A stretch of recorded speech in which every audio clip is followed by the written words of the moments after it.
the big question everyone is having now in this space is this cycle over? The initial thinking was there's a halving year. That's when the number of Bitcoin being produced on a daily basis get cut in half. You got basically 18 months, which is usually the Q4 of what they call a post-halving year, which would have been, anytime between October 1st and today. That's usually the blow off top. We see a 50%, reduction over the next 6 months or next year. So sometime between October and December of 2026, we should kind of see a cycle low if the cycle continues before starting to grind back up again, and then hopefully another kind of blow off top in Q4 of 2029. But the problem is we didn't have a blow off top in 2025, which we were all looking forward to. Your organization is known worldwide, and we certainly appreciate every facet that you do. I do believe in what you're doing because I've seen it in my family. I'm so excited about all the things that, Robert, you guys do with Classical Conversations. It's been a huge blessing for our family. Grateful for the work at Classical Conversations. You're a leader, and you have been in this movement for a long time. We love Classical Conversations. I do feel like I have a debt of gratitude to you, your family, all of CC for just the fruit that has come from CC. I appreciate all that you guys do, both through this wonderful podcast and also through Classical Conversations, which I am convinced is the best education resource out there. Thank you very much for all that you do for the cause of Christ and for our families and for our children. Really, really appreciate it. Hey, everyone, and welcome to an in-studio production of the Refining Rhetoric podcast, and we are talking about Bitcoin and cryptocurrency today with Will McCreary, our co-host for these episodes. Him and I have been investing in this since 2020 in different forms of it. Some days are up, some days are down. It's been a very interesting Q4, so we wanted to kind of understand what happened this year, and then what could we expect in 2026. I know a lot of people have been asking, is this a good time to invest? And of course, nothing about this episode is investment advice. It is all just for fun.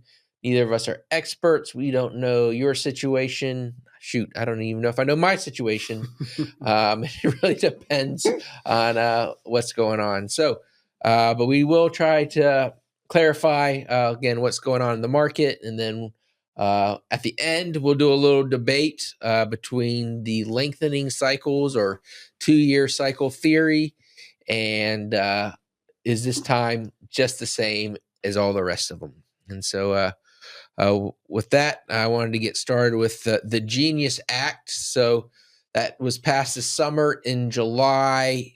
We had the Biden war on crypto. Right. Trump was elected. Bitcoin, I think, was about 70,000, maybe a little less than that the day he was elected. And so he stopped the war on crypto, and they got this Genius Act in place. So tell us, what is the Genius Act, just to know what regulations have been put in place so far. Yeah, that's a great way to introduce the subject. When that war ended, you have two sides of the coin. You got Democrats worried about one side of it and Republicans worried about the other side. The Republicans generally were in favor of the Genius Act, which basically is as simple as this. It creates regulation for U.S. banks to accept stablecoins as they are pegged dollar for dollar, 1-to-1 with our current infrastructure of dollars. And under Biden, they were trying to make sure that regulation never even saw the light of day, didn't even come close to the table. And then through the Genius Act, that was signed into law July 18th, where banks could custody stablecoins. At that time, it wasn't necessarily crypto, right? Like, you can't necessarily just go out and buy Solana as a bank. Maybe you could now. I think that's coming more so in the Genius Act, which was delayed. Clarity Act. The Clarity Act, thank you, which was delayed to Q1 next year. But the Genius Act was signed. Banks can hold stablecoins on their balance sheet, exchange them, transact on them. It's now regulated and signed into law. So it was a huge step forward for the crypto industry in general. And it's kind of laying the foundation, I think, of, crypto and blockchain being incorporated into our financial system. So it really was a big deal for anyone paying attention.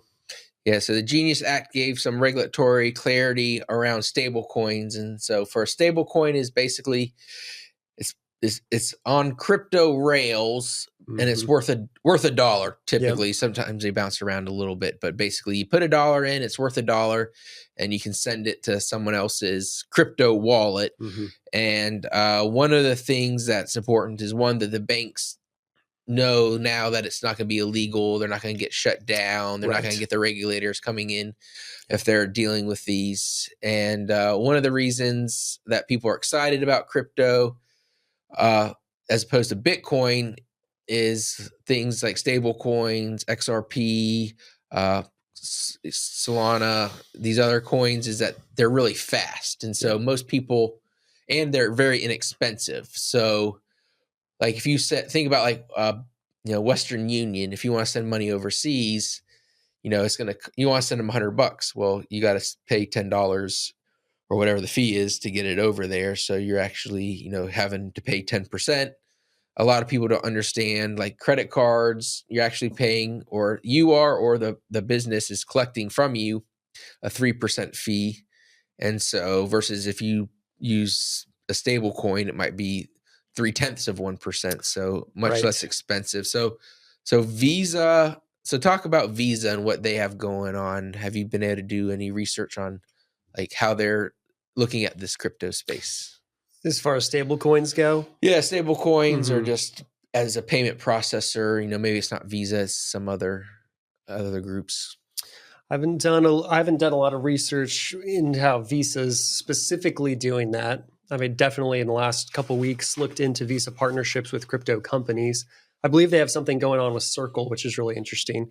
And Circle is the largest issuer of USDC, right? Yeah. Which would be the leading U.S. stablecoin. We also have Tether, which I believe is an institution out in Eastern Europe. That's where they're established. Yeah. So it's a little shaky. I know the U.S. government doesn't like using Tether USDT as much as USDC. I do know that Visa is transacting in USDC now. And I think that happened with the Genius Act, right? Yeah. Once that was signed, they started using it. They're supposed to be setting up payment rails. They've been talking with Ripple with a partnership and custodying Bitcoin inside of a stablecoin wrapper through Visa. I do know that the CEO of Visa is watching cryptocurrency very carefully for a lot of those reasons that you're talking about. And another way to think of stable coins, or I just want to make sure our audience is clear on this, they're not physical. Yeah. just to be clear, you can't hold it in your hand. Think of it as a digital dollar, as scary as that sounds. A lot of it is traceable. And, for a lot of people that brings up issues. But Visa is they're very interested in seeing where it goes. Transaction fees. I was just talking to a gentleman who has a business over in Portugal. Whenever he's trying to get US dollars back from Portugal to his bank in New York, it's a 3% cost, like Robert's saying, and he's transacting in billions of dollars of copper. So you can just imagine. It takes some months to get it. He said 3 months to get his last payment through the SWIFT system. Yeah. This is a transferring dollar bills. And he was actually, chatting with me just casually about, hey, what would this look like if I had a stable coin, or Bitcoin is what he was interested in? How long would that transaction take? What would the costs be? I've heard of this thing called Ripple. What if I took my last payment in XRP and sent it over to my bank in, New York? How long would that take? Well, it'd probably take less than a half an hour. Yeah. There's a lot more wrapped up in that, but that's what we're talking about. And I think that's why Visa is on board with this. It's a new technology. It would update a lot of their systems. It'd almost be instantaneous settlement. And I think that settlement piece is why Visa is very interested in this space. Yeah.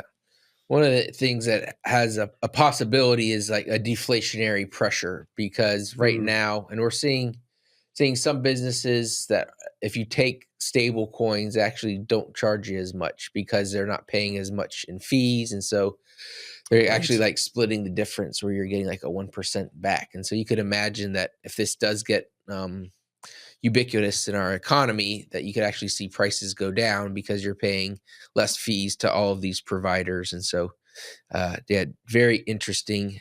Two two other acts that we had started mentioning earlier that didn't get voted on yet and expected to in 2026 are the Clarity Act and the Anti-CBDC Act. So let's talk about the Clarity Act first. What is that exactly, or how does that differ from the Genius Act? The Clarity Act will serve cryptocurrencies and blockchains in general across the board. So you brought up Solana earlier. I was talking about XRP. Those are cryptocurrencies that are not pegged or tied to the dollar, as stablecoins are, as we were discussing earlier. So that clarity piece for the entirety of crypto should be brought in. Q1 is what they're saying now. It did get delayed. It was supposed to be signed in October, I believe, just a couple months after that Genius Act coming about. But that's how it relates to the Genius Act. So Genius Act, stablecoin, Clarity Act, the rest of the cryptocurrency space. I know, like, from the Clarity Act, to get through the Senate, you're going to need 60 votes. You've got 52 Republicans, 48 Democrats, 48 people that caucus with the Democrat Party at least. So you're going to need about 8 or so of those. And I think they'll be able to come to some conclusion there and allow. I think part of it too is like who is actually going to regulate this space. Like, is it going to be, which department inside the federal government? So it should be interesting. And then the Anti-CBDC Act, I think, is important for freedom here in the United States. CBDC, for those who don't know, it stands for Central Bank Digital Currency. Central bank being like the government itself. I know, like, China has one, and you might be going to visit a family member and try to get on the bus, and the bus will say you've been denied.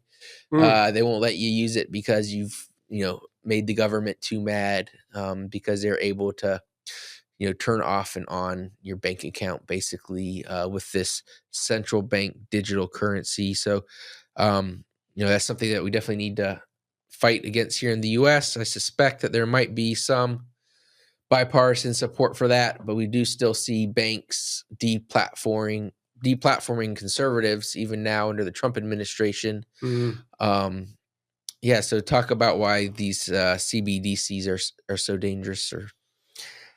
They're very dangerous, as in it's technology that can trace, like you were saying, China's. It traces who you are, how you spend your money. Money kind of follows your lifestyle. So if you're a conservative and you're buying Cybertrucks and you're, whatever it is, they would be tracing that. And it'd be easier to with programmable money is a great way to describe CBDCs. It's programmed. There's computers and algorithms in the background that are tracking you, your spending habits, how you use it. And they get a good profile on that person, their risk tolerances, where they're spending their funds. So it is pretty dangerous because it's laying out your entire life in a way. Yeah. So one of the things I know they could do is like, say, okay, cows have all this methane and are bad for the environment. So you're only allowed to buy 8 ounces of beef per year. And suddenly you're going to check out and they can see exactly what you're buying and limit it based on codes and things like that. Limiting consumer behavior, basically, and aligning laws to limit that or modify what you can do. Basically, it's an attack on freedom, or at least a lot of people think it could lead to a big attack on freedom. So that act was signed in July this last summer. Basically, that act was against the Federal Reserve. So it banned the Federal Reserve from officially releasing a CBDC in the United States without congressional approval. But that's that other part. Is, hey, if Congress comes back in 4 years, from my understanding, they could reverse the act. But at least for the next 4 years, there's a ban on the Federal Reserve from issuing, even researching. That act said you cannot even research a CBDC and its effects on United States citizens right now. So that's in place. I'm big time in favor of that act. As much as I like crypto and blockchain, I'm for the freedom aspect of it and the way that we could grow out of certain situations by saving 3% on a transaction. But that's too transparent for my finances. I don't want that in front of a government agency. Now, it's always important as we're talking about crypto. We're recording this on December 4th at 1:38 Eastern time. Bitcoin's right about 92,491. Ethereum's around 3,100. XRP's at $2.12. Solana's at $141. Doge, everyone's favorite dog, is at 15 cents. So we've seen this year, 2026 or 2025, not go quite as a lot of people had expected. Kind of the theory has been 4-year cycles based on the halving. We've talked about that a lot. And, some people expected to blow off top 150, 400,000, like $1 million, like just crazy numbers. Prior to this year, I had said multiple times, it wouldn't surprise me if it was in the 120s. It seemed like we were about to take off. Trump tweeted that he was going to put 100% tariffs on China. We went from like 126 down to 82,000 in like a few weeks time, 45 days or something. Now we're back up to 92,000 today. But one of the things that Bitcoin and crypto is more sensitive to is this kind of international monetary supply and things going on. In Japan, which has a baby issue, they don't have enough babies. They're an aging population. There's a Japan carry trade. And Japan for the longest time, I think, had negative interest rates or near negative interest rates, where if you had money, if you had money in the bank, if you put $100 in, the next month when they gave you your report had $99.97 in it or something, right? They were taking money out of your account if you had it in a bank, because they're trying to get you to spend. So a lot of people have blamed Japan for some of what's going on in this international. So what is this carry trade? That's a great way to sum it up. So for the last 30 years, the yen had an incredible rate of 0.07% interest. So 0.1% interest on money that you might want to spend as an investor. So how this would practically work: Robert's a large institution. He wants to buy 10 huge housing developments. He goes in and he gets $20 million of yen and basically pays no interest on that loan. This has been happening to encourage people to spend for the last 30 years, from my understanding, at near zero interest rate, which was pretty incredible. So you had nation states and countries from around the world. That's why this is such a big deal. Japan, why Japan? Why isn't it China or someone else? Well, they were the only ones who had that, interest rate. And because of that, they had billions from around the world, billions of investors and countries come in and start using that liquidity. Well, now it's unraveling for the first time in 30 years because interest rates are going up in Japan. So now last year's, if you went to pull $1 million out in yen, you could have for that same interest rate. 12 months later, let's say today, you go to take out $1 million in yen, and they would be charging you 3.4% in interest. Which is way less than here still, though. Way less than here. That doesn't even sound like a bad interest rate. But because so many nation states have poured billions in over the years, and got used to that, thinking, there'd be no change. Now everyone's reeling because, oh boy, all of a sudden we're, paying the Bank of Japan. And Japan's realizing, we can make money off of this for the first time in a long time. So that's what's happening right now. And a lot of investors are starting to close accounts, withdraw their liquidity. So it's very interesting on an international stage. And we talked about this, I think, in the springtime, maybe 6 months ago. There's different, there's different pivots that the central bank of Japan is making. And every quarter that they have a meeting, that interest rate keeps going up. And I think the problem is that there's no end in sight at the moment. So what is 3.4% today? Next time they're quote unquote equivalent to their Fed meets, it might be 5%. And then people are panicking, withdrawing, and then business deals around the globe literally could be blowing up instantaneously. So that's why it's such a big deal. Hey everyone, interrupting today's episode to talk about my new book, Woke and Weaponized, co-authored with Alex Newman, a Classical Conversations dad, how Karl Marx won the battle for American education and how we can win it back. From Karl Marx's 1848 call for free education in public schools to today's UNESCO-driven global agendas, the government school system has been a slow-motion revolution, shaping generations to serve the state, not God or liberty. And it didn't happen overnight. The ideas of Owen, Mann, Dewey, and the Frankfurt School infiltrated classrooms over decades, replacing classical learning with indoctrination. dependency, and cultural Marxism. We want to show you how to rescue your family from this broken system. And lots of research has gone into this book. It's one that you're going to want to pick up and get for a friend. It's coming out in January of 2026. We're working on a pre-order date, so keep your eyes open for Woke and Weaponized, how Karl Marx won the battle for American education and how we can win it back. Coming to an inbox near you soon. God bless, and let's get back to the show. Yeah, people leveraging free money. So if you act irresponsibly for long enough, it eventually catches up with you. That's what we're seeing. So that's. I mean, it seems like we're getting some more clarity, potentially on Bitcoin here in the new year in 2026. We've got at least the war on Bitcoin and cryptocurrencies is no longer being waged domestically. We've seen kind of the negative effects of CBDCs in China, and people are trying to figure it out. Big banks are now on board. That's why places like Visa and other ones are trying to figure out how to reduce their costs significantly by using this software or rails, as they like to call them. But the big question everyone is having now in this space is this cycle over? And so basically the initial thinking was there's a halving year. That's when the number of Bitcoin being produced on a daily basis get cut in half. You got basically 18 months, which is usually the Q4 of what they call a post-halving year, which would have been, anytime between October 1st and today. That's usually the blow off top.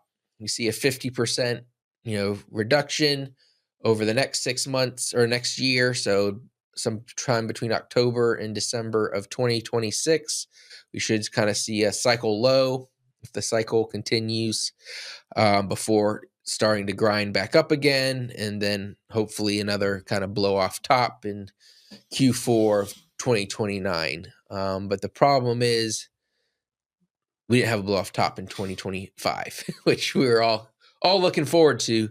And so the question is the cycle over? Like, yeah, it's gone from 82 to 92, but is this a dead cat bounce? Maybe we'll see it, north of 100 again for a little while, but then we're going to see it drop to, somewhere between 50 and 70,000 by October of next year, based on historical cycles, before maybe coming back up to this time, 180,000, 210,000 in 2029.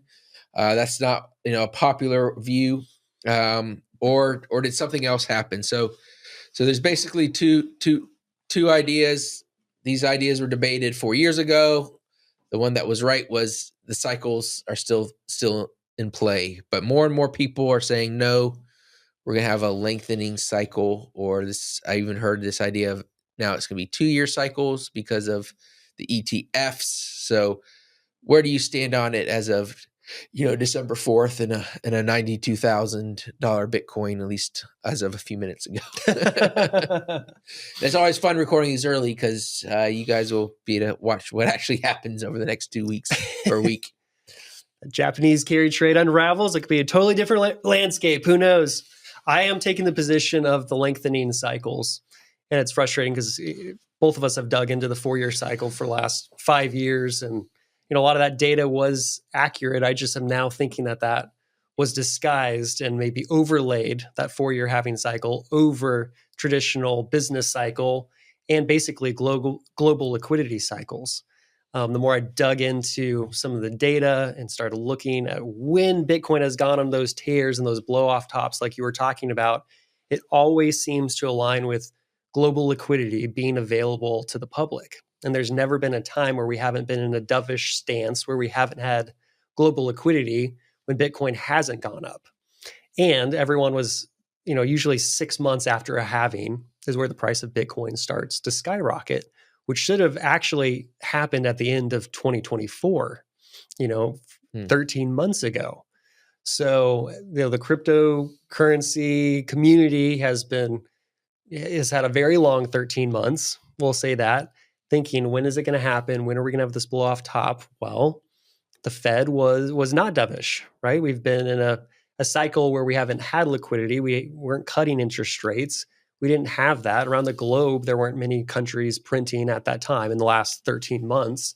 So there just wasn't the liquidity to back a huge rise in Bitcoin. And some of that's been displayed on the RSI, which is the relative strength indicators, where they've always tracked Bitcoin. I think we've talked about the Bitcoin rainbow before and how they've tracked as the amount of Bitcoin gets cut in half every 4 years on that halving cycle and is reduced. That's how they've tried to accurately portray or predict the rise of Bitcoin. And it's always played within that Bitcoin rainbow as far as the lows and the highs for all these years. Yeah. Well, this year, instead of going to the top, going from a 0 RSI to 100, it went from about a 0 to a 50, or let's just say over the last 12 months. So it's showing like we're halfway there, but we haven't had the liquidity burst or the interest rates cut enough to really push Bitcoin to the top.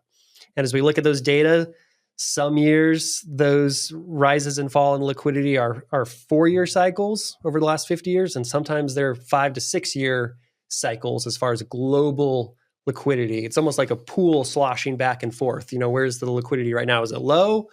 Is it in the public's hands, or is it being drained? High liquidity, low liquidity. And it looks like, just 4 days ago, we as a nation the Fed came out and said, hey, we're going to start easing officially. That happened on December 1st.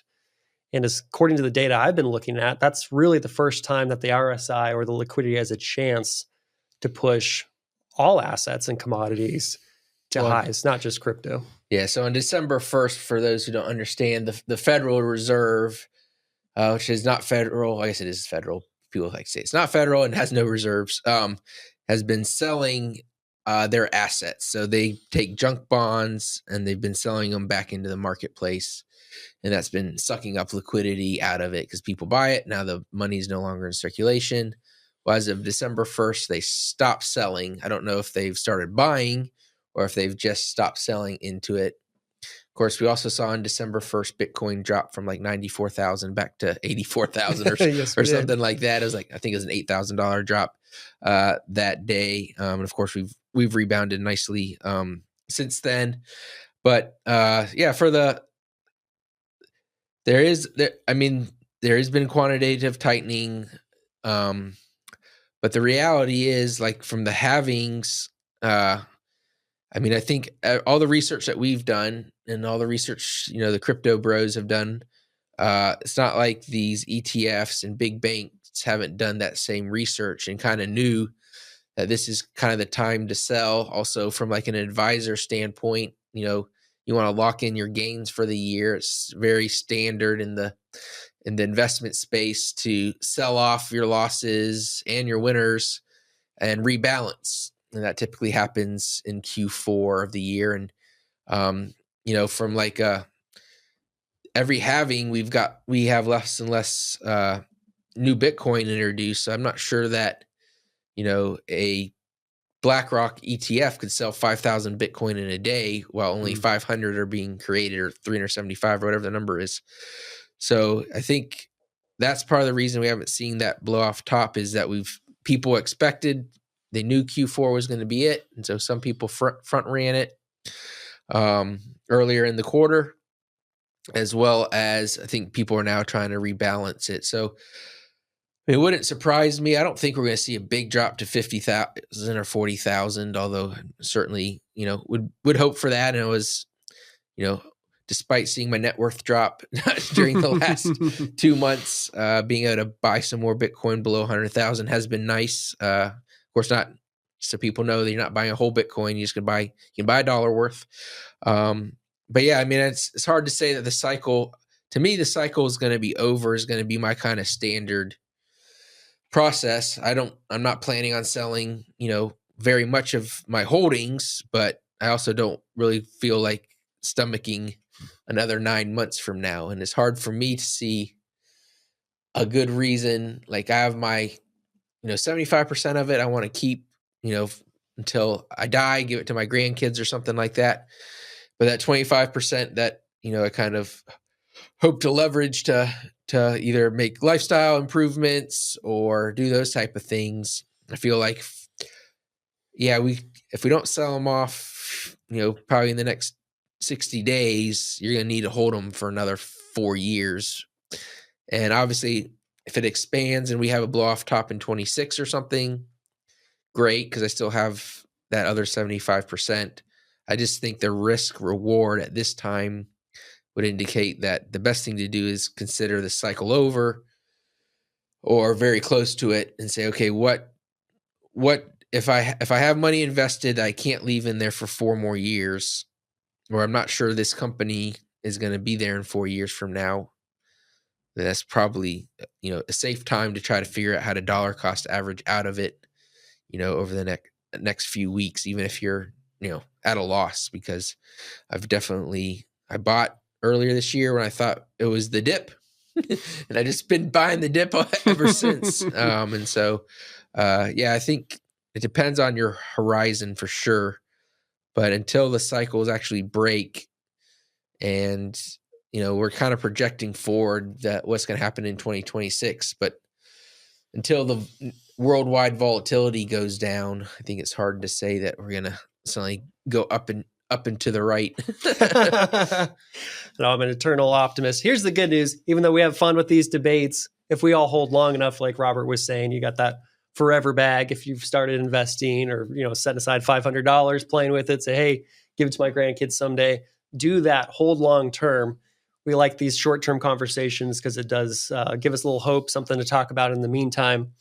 By cross-examination, I have a hard time thinking that we won't go up this next year, or we'll just fall slightly because of the ETFs, because of the institutional adoption, because of the next 3 or 4 rate cuts that are coming, because we just eased, and then because of all these CEOs and of course here I'm just taking the bait from X or whatnot, but all the CEOs and Bitwise and everyone who says this might be the best year in crypto ever because of quantitative easing the cycle. So it'll be interesting to see how this 2026 year plays out.